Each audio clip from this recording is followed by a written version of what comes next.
Good morning, ladies and gentlemen. Welcome to the video on inverse proportion. If we have two quantities, x and y, that are inversely proportional, we write that y is proportional to 1 on x. And by inversely proportional, what this just means is that as x increases, y decreases. So for example, in real life, my running speed decreases as the number of Big Macs I eat increases. It could quite comfortably go like that. I'm not very fast to start with, and I'll be even slower after several Big Macs. The more I eat of X, Y decreases. So, textbook example of this. Say take a lawn.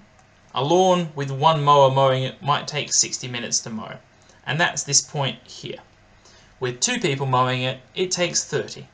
That makes some sense. 3 people, 20 minutes. Note that regardless of which point we're after, x, y is equal to 60. X, y is equal to 60. 1 times 60, 2 30s, etc, etc, etc. It's always equal to 60. If x and y are inversely proportional, then x, y will be the same for every point on the graph. And that's sort of the definition of inverse proportionality. X, y is going to be equal to the same any point on the graph, and the shape that sort of graph is called is a hyperbola. Alright, so let's just do a couple of examples here. Find the equation of the relationship and how to graph it. Well, if this is our x and our y, I'm going to draw up an extremely rough graph, but you're going to use a lovely ruler and rule it out nicely. 1, 2 in, and 120 up. Gives us about there. Now note, 2 times 120 is 240. And it's not really a surprise here that 3 times 80 is 240, and all of those will multiply to 240. So our equation will be xy equals 240, or if we want to graph it into our calculator and we need y by itself, we can say that y is equal to 240 on x. And I'm sure you can plot out the rest of this graph, so 380, 460, and it should be curving down like that. I haven't done it to scale, but when you do it, it'll look beautiful, I'm sure. Similarly, if you want to see it nicely on your calculator, graph that equation there. Alright, we can use knowing something is inversely proportional to help us calculate a result. So here, the amount of time it takes to fix a roof is inversely proportional to the number of people. What that means is more people, less time to fix the roof. Makes sense. If it takes 6 hours for 4 people to complete, here, that's the number of people, that's the amount of time, and you can imagine that as x increases, time decreases. So note that here, xy is for us 4 times 6 is 24.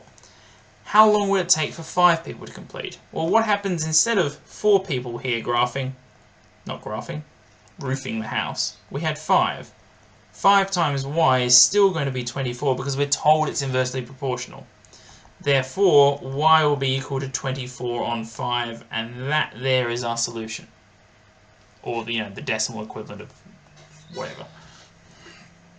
Calculate it. The important thing to remember is this xy is equal to a constant for inverse proportionality. And it comes up quite a lot in physics, this concept of proportionality. At a constant temperature, gas varies inversely with pressure. So, volume rather, varies inversely with pressure. So what that's saying is if we increase the volume of gas, it decreases the pressure. As one goes up, the other goes down. The pressure is 80 for a volume of 45. What will the volume be for a pressure of 25? What will the pressure be for a volume of 75? What you do here is you consider one of these x, the other y. 80 times 45, and that's going to be equal our constant. Can't do it in my head. 80 times 45 is 3,600.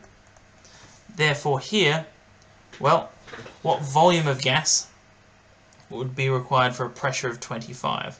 So a pressure of 25, we have 25 times the Y value is equals 3,600. Divide both sides by 25. The volume is 144. And then keep the units, cc. Or the second equation, that's actually A there, and I'm going to be very naughty and work backwards here. B here, if we have a volume of 75 cc, well then we have x times 75 equals 3,600, which means that x is going to be 48 after we divide both sides. And that's gm per cm squared by 75. Alright, sorry, they actually turned out to be quite odd examples. The important thing to remember is that they will multiply together to form a constant, which you can then rearrange to get the equation of the curve, or hyperbola. Enjoy, thank you very much.